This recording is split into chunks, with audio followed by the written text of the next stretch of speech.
धर्म स्नेही सत श्रद्धालु, यहाँ पर उपस्थित आप सभी भव्यवर पुंडरीक पुण्यात्मा महानुभाव, आचार्य महोदय समंतबद्ध स्वामी द्वारा विरचित रत्न कंडक सावकाचार्य की वाचना के दौरान देख रहे थे विगत वाचना में अहिंसा अनुव्रत का पालन करने वाला वह यमपाल चांडाल इस भव में देवों के द्वारा पूजा को प्राप्त हुआ। राजा ने भी उसे क्षमा मांगी और कालांतर में वह समग्र अनुव्रतों का पालन करके स्वर्ग की अवस्था को प्राप्त हुआ। महानुभाव, इसी प्रकार से सत्य अनुव्रत, सत्य जीवन का प्राण है। रामायण में लिखा, धर्म न दूसर सत्य समाना, आगम पेद वेद पुराण बखाना। सत्य के समान दुनिया में कोई धर्म नहीं है। सत्य धर्म का प्राण है। चाहे शरीर छोटा हो या बड़ा हो, शरीर में प्राण है तो शरीर जीवंत माना जाता है, और शरीर में से प्राण निकल गए तो वह मुर्दा कहलाता है। ऐसे ही धर्म सत्य के माध्यम से जीवित रहता है। जिस धर्म में सत्य नहीं है वह धर्म भी मुर्दे की तरह से है। इतिहास उठाकर के देखो, सत्य के लिए लोगों ने कुर्बानियां दी, सत्य की रक्षा के लिए लोग वनवास किया, जंगल की खाक छानी, किंतु सत्य को नहीं छोड़ा। महाराज दशरथ के ज्येष्ठ पुत्र मर्यादा पुरुषोत्तम भगवान राम, उन्होंने सत्य की रक्षा के लिए वनवास को स्वीकार किया, किंतु वचन का उल्लंघन नहीं किया। महाराज दशरथ ने केकया को जो वरदान दिया था, उसने वरदान में भरत को राज्य मांगा। यद्यपि राम के लिए राज्य देना उन्होंने सुनिश्चित कर लिया था, मुहूर्त भी निकल गया था और राज्याभिषेक का समय निकट था, उसके बावजूद भी उन्होंने सत्य को निभाया, सत्य की रक्षा की और भरत के लिए राज्य दिया। राम स्वतः ही अपने अनुज लक्ष्मण और धर्मपत्नी मां सीता के साथ वन विहार कर गए। भरत की आने पर वह राम को मनाने के लिए गए कि भाई, राज तो तुम्हारा है, तुम ज्येष्ठ पुत्र हो, तुम बड़े भाई हो, और पिताजी ने पहले घोषणा भी कर दी थी। उन्होंने कहा नहीं, ये रघुकुल की परंपरा है, कि सूर्यवंश की, चंद्रवंश की, शक वंश की परंपरा रही है। सत्य के लिए सब कुछ निछावर किया जा सकता है।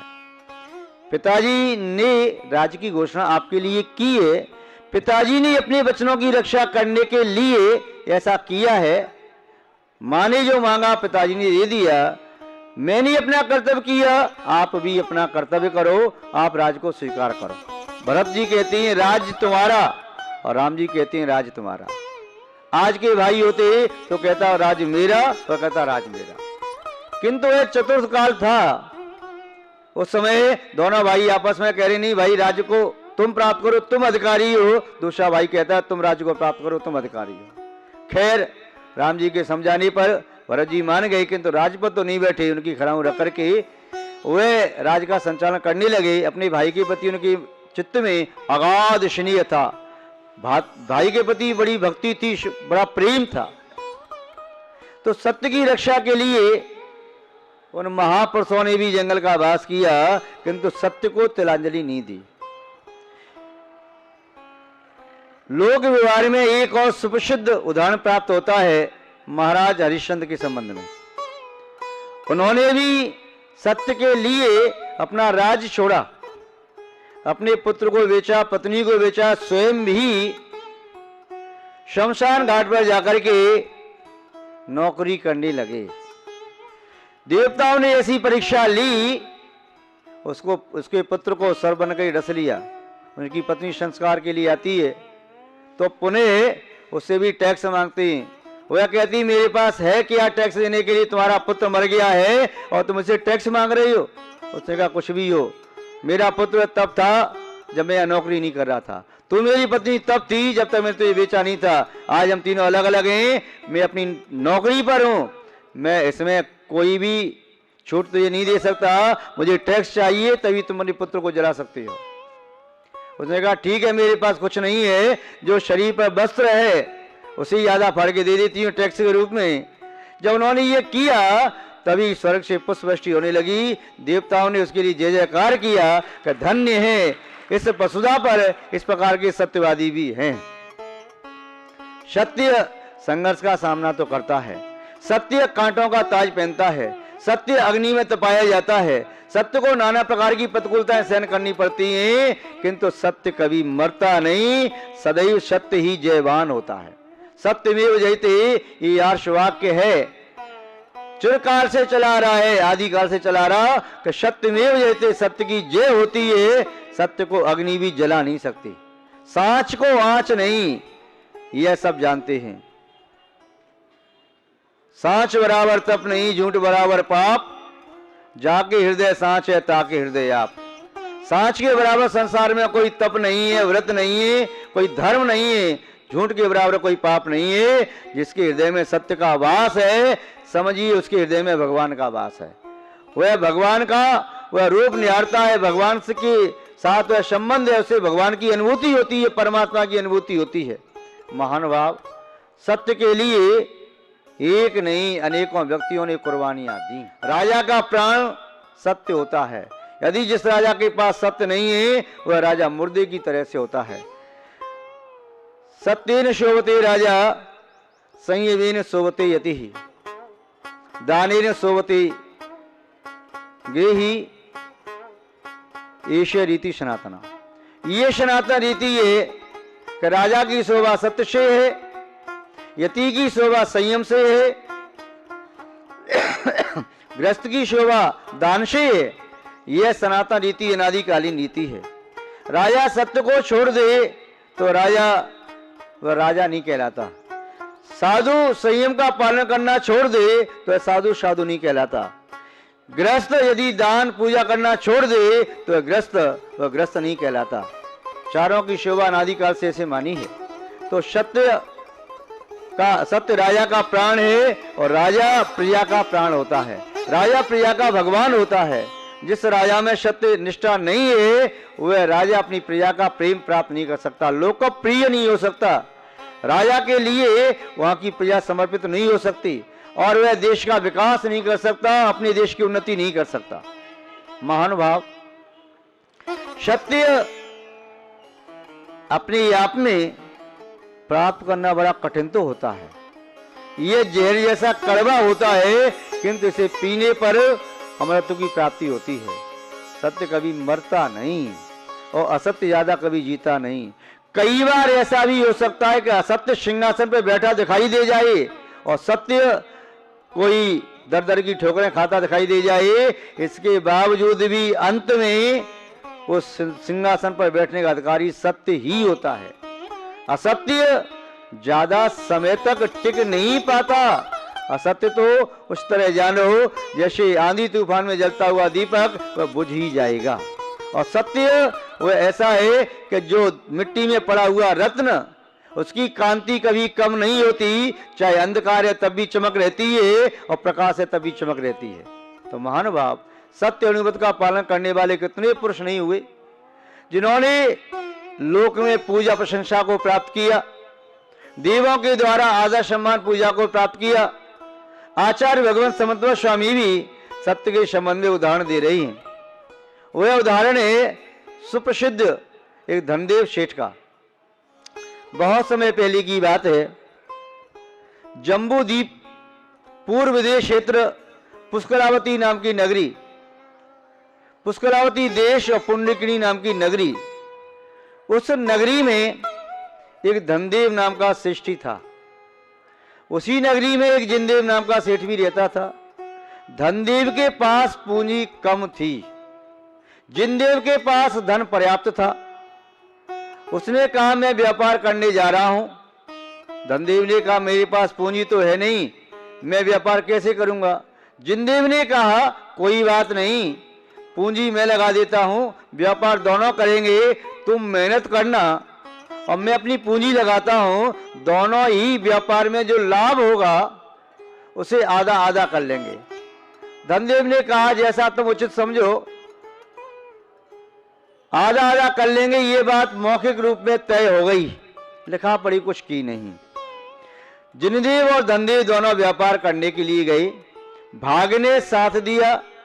धनदेव धर्मात्मा था, प्रभु की पूजा भक्ति उपासना करता और बड़ी निष्ठा के साथ ईमानदारी से प्रातः काल से लेकर के संध्या काल तक मेहनत करता, एक बार शुद्ध भोजन करता। उसका परिणाम ये हुआ, व्यापार में बहुत लाभ हुआ। जिनदेव को उम्मीद नहीं थी, उससे 10 गुना 7 गुना लाभ उसे प्राप्त हुआ। जिनदेव उसे कुछ थोड़ा बहुत दे देता। धनदेव ने कहा भाई हम दोनों में बात तो ये हुई है कि लाभ का हिस्सा आधा आधा करेंगे, तुम मुझे आधा हिस्सा नहीं दे रही है, ठीक नहीं है। जिनदेव ने कहा जो मुझे उचित लगता है मैं देता हूं, आधे पूरे की कोई बात नहीं। व्यापार करके दोनों लौट आए अपने देश की ओर। धनदेव ने कहा अब धन जो हमने कमाया है उसका आधा आधा कर लेते हैं। जिनदेव ने कहा मैं आधा कदापि नहीं दूंगा। बात स्वजनों के बीच में पहुंची, दोनों के परिवारीजन बैठे, तब बात उन्होंने कही। परिवारीजनों ने कहा कि हाँ यही शर्त थी, आप धनदेव को साथ में इसलिए ले गए थे कि आप आधा लाभ दोगे, किंतु जिनदेव कहने लगा मैं नहीं दूंगा। यहां तक कि जिनदेव के परिवार वाले भी कह रहे थे कि ये बात तो हमने भी सुनी थी कि आधा आधा करने की बात है, अब ये जिनदेव क्यों नट रहा है, अपनी बात से क्यों मुकर रहा है।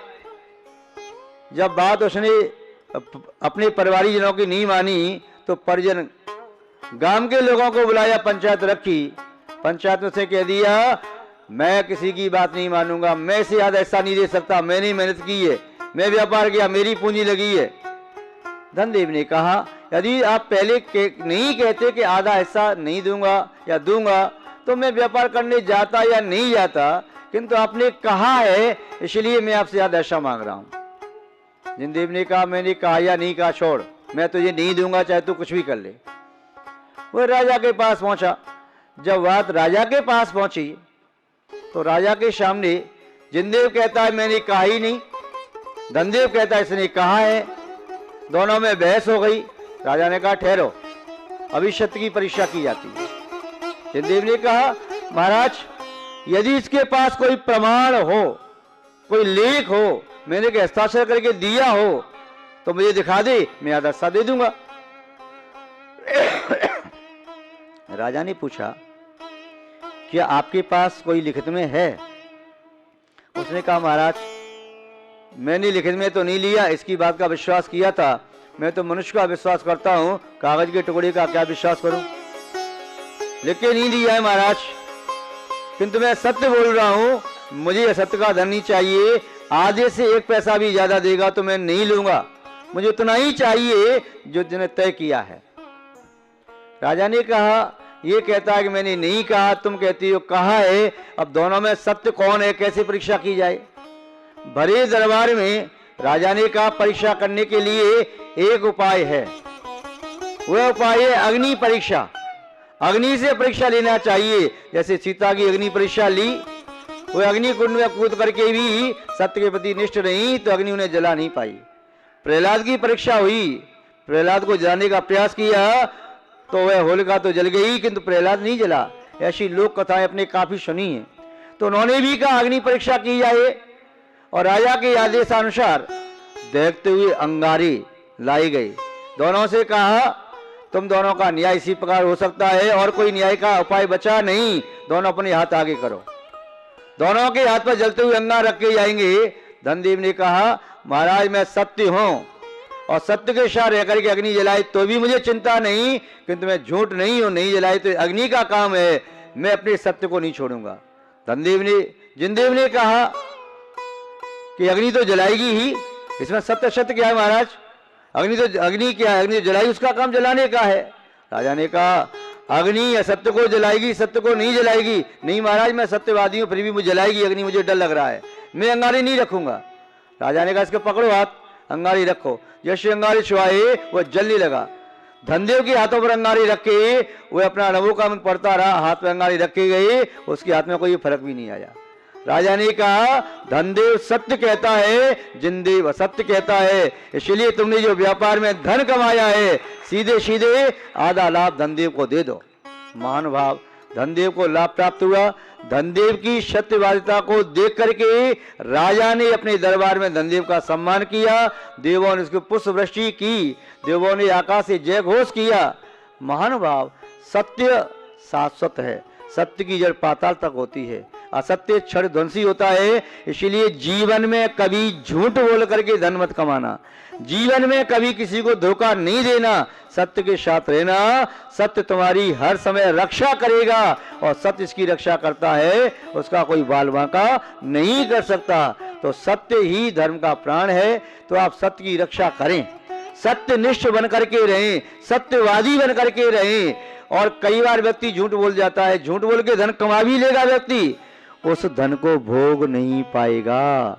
किसी का कर्ज भी लिया है, ईमानदारी से चुका देना, ब्याज माफ करवाना है तो वैसे करवा लेना, किंतु झूठ नहीं बोलना कि मैंने उधार नहीं लिया, नहीं तो इस भव में नहीं अगले भव में चुकाना पड़ेगा। गधा बनना पड़ेगा, घोड़ा बनना पड़ेगा, बैल बनना पड़ेगा, भैंसा बनना पड़ेगा, चुकाना पड़ेगा, नहीं तो उसके खेत पर पेड़ बनना पड़ेगा, हर साल अपने फल दे करके उसका चुकाना पड़ेगा। इस संसार में कोई भी किसी का एक परमाणु भी ग्रहण नहीं कर सकता।